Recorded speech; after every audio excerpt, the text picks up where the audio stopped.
Hello friends, সবাইকে জানাই RS food লাভারে স্বাগতম। আজকে আমি তোমাদের সামনে নিয়ে এসেছি নতুন আরেকটি রেসিপি। আজকে আমি তোমাদের করে দেখাবো ধোকার ডালনা। ধোকা মানে কি বুঝতে পারোনি? অবশ্যই না, আমি তোমাদেরকে কিন্তু ধোকা দিচ্ছি না, আমি তোমাদেরকে ধোকার ডালনা করে দেখাবো। এটা একটা নিরামিষ তরকারি। তোমরা যদি প্রথম থেকে শেষ পর্যন্ত ভিডিওটা দেখো তাহলেই বুঝতে পারবে ধোকার ডালনা কীভাবে তৈরি করছি। আর যারা এটার মধ্যে পূর্ব পরিচিত আছে তারা তো অবশ্যই জানবে। আর তোমরা চাইলে আমার এই ভিডিওটা ভালো লাগলে অবশ্যই ফ্রেন্ডসদের সাথে শেয়ার করতে পারো।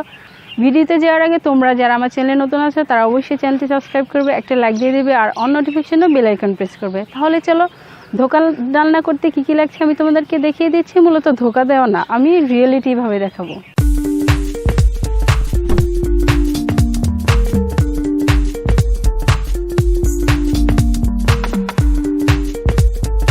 হ্যাঁ ফ্রেন্ডস, ধোকার ডালনা তৈরি করতে আমি এখানে যা যা উপকরণ নিয়েছি তোমাদের সাথে পরিচয় করিয়ে দিচ্ছি।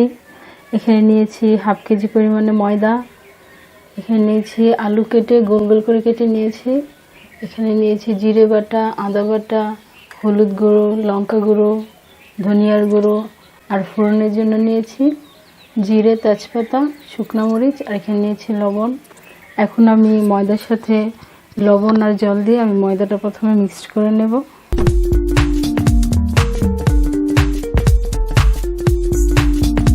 আমি এখানে পরিমাণ মতো লবণ দিয়ে দিচ্ছি। এখন আমি হালকা হালকা জল দিয়ে ময়দাটাকে প্রথমে মিক্সড করে নেব। এটা আমরা সাধারণভাবে রুটি বানাতে যে ময়দাটা মাখিয়ে থাকি সেম ওই রকম হবে।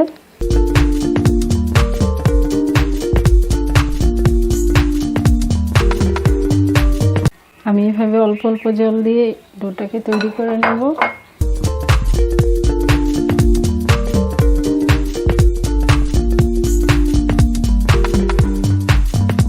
হ্যাঁ ফ্রেন্ডস, আমার ময়দাটা মিক্সড করা হয়ে গেছে। আমি এটা সিম্পল ঠান্ডা জল দিয়ে করেছি। আমার ডোটা একেবারেই কমপ্লিট। এখন আমি এটা 1 ঘন্টার জন্য রেস্টে রেখে দেবো, তারপর ফিরে আসছি আমি রান্নায়। হ্যাঁ ফ্রেন্ডস, ফিরে এলাম 1 ঘন্টা পর। আমি 1 ঘন্টার জন্য ডোটা তৈরি করে রেখেছিলাম। এখন আমি এটা জল দিয়ে ধুয়ে নেব। জল দিয়ে ধোয়ার পর খানিকটা ধুয়ে চলে যাবে আর মূল অংশটা থেকে যাবে। এখন আমি এটা জল দিয়ে ধুয়ে নিচ্ছি।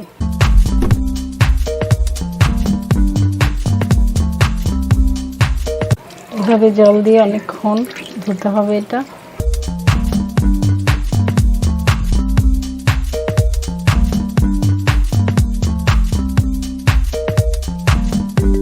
সম্পূর্ণ ডিফারেন্স একটা রেসিপি, তোমরা অবশ্যই বাসায় ট্রাই করবে। এই যে দেখো আমি কীভাবে ধুচ্ছি।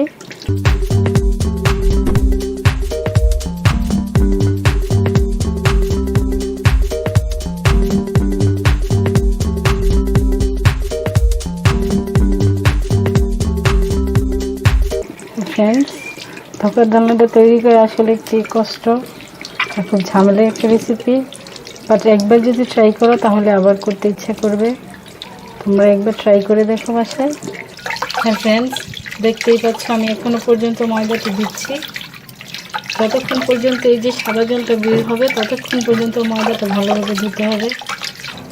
এটা খুব টাইম ওয়েস্ট একটা রেসিপি। আর এটা করার জন্য তোমরা নিচে হাফ কেজি পরিমাণ ময়দার কম নিলে হবে না, এটা হাফ কেজি নিতে হবে বা এর চেয়ে বেশি নিতে পারো। এই যে দেখতেই পাচ্ছ দুটো একটা সাদা অংশ মানে ছানার মতো একটা অংশ বের হবে। তারপরে আমি এটাকে সিদ্ধ করে নিব। এই যে এখনো পর্যন্ত সাদা জলটা বের হচ্ছে, তার মানে এটা আরও ধুতে হবে।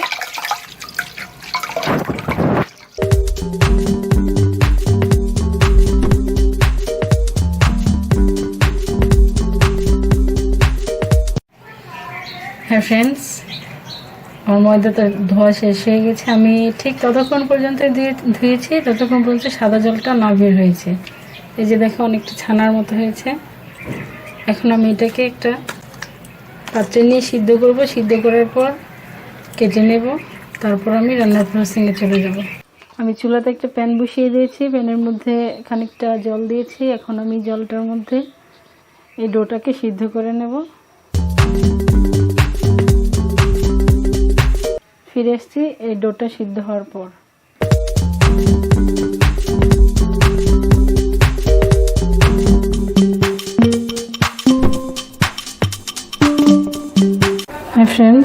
এটা আমি সিদ্ধ করে নিয়েছি। এখন আমি এটা পিস পিস করে কেটে নেব।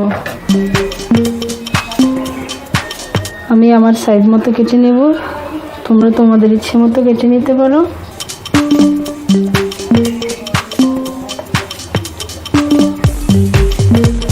এটা অনেকটাই ছানার মতো দেখাচ্ছে।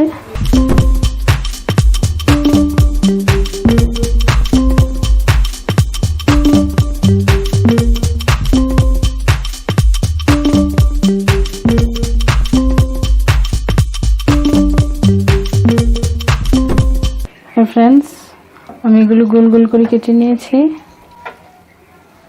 এখন আমি সবগুলো হলুদ মরিচ লবণ মাখিয়ে তেলে ভেজে নেব।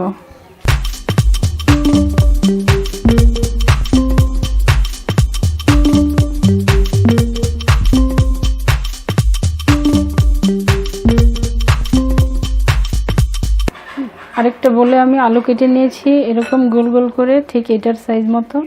এই যে দেখো, আমি আলুগুলো হলুদ মরিচ লবণ দিয়ে মেখে নেব। তারপর এই আলুগুলো আমি তেলের মধ্যে হালকা ভেজে নেব।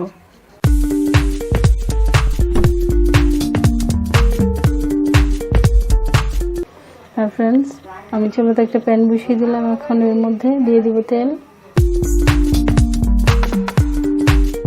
তেলটা একটু গরম হয়ে আসলে আমি এর মধ্যে এই বাইটগুলো ভেজে নেব।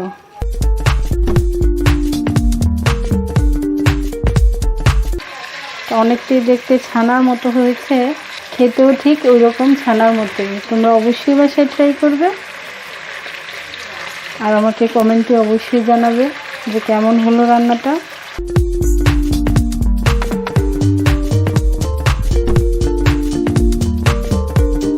ফ্রেন্ডস, এটা ঢাকনা দেওয়ার কোনো দরকার নেই, যেহেতু আমি এটা আগে থেকে সিদ্ধ করে নিয়েছি। এখন শুধু একটু তেলের মধ্যে ভেজে নেব।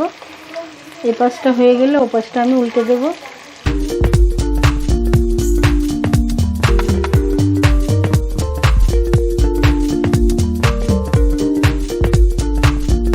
এগুলো ভাজা হয়ে গেছে, এখন আমি এগুলো উঠিয়ে নেব। তারপর আমি আলুগুলো ভেজে নেব।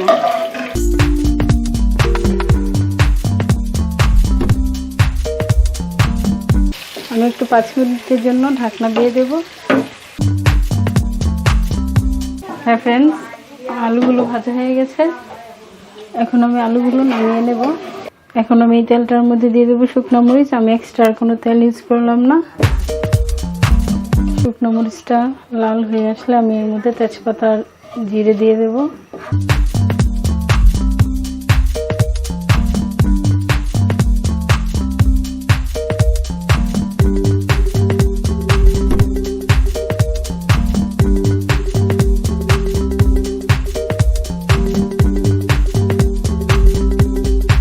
আমি দিয়ে দেব আগে থেকে বেটে রেখেছি জিরে বাটা, দিয়ে দেব 2 চামচ পরিমাণ।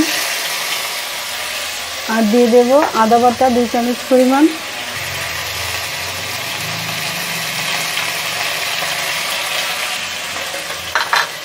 দিয়ে দেব হলুদ গুঁড়ো, দিয়ে দেব মরিচের গুঁড়ো 2 চামচ পরিমাণ। আর দিয়ে দেব এখানে ধনিয়ার গুঁড়ো 2 চামচ পরিমাণ। দিয়ে দেব একটু লবণ।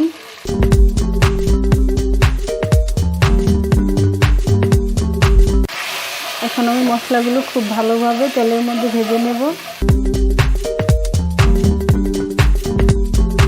মশলাটা একটু কষানো হয়ে গেলে এর মধ্যে আমি আলু ভাজা আর আমি যে ডোটা ভেজেছিলাম সেটা ছেড়ে দেব।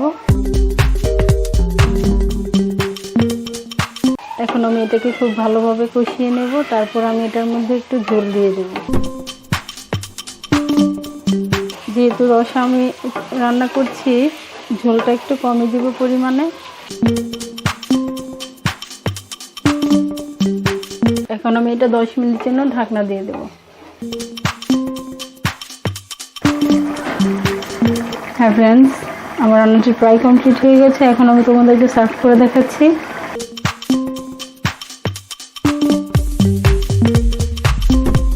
হ্যাঁ ফ্রেন্ডস, আমার রান্নাটি পুরোটাই কমপ্লিট হয়ে গেছে। এই যে দেখো কি সুন্দর দেখাচ্ছে। ধোকার ডালনা অনেকটাই ছানার মতো দেখতে, খেতে অনেকটা টেস্টি। তোমরা অবশ্যই বাসায় ট্রাই করবে আর আমাকে অবশ্যই কমেন্টে জানাবে, যাতে আমি নিত্য নতুন এইভাবে তোমাদেরকে রেসিপি দেখাতে পারি। সে পর্যন্ত তোমরা সবাই ভালো থাকবে, সুস্থ থাকবে। দেখা হচ্ছে নতুন কোনো রেসিপি নিয়ে।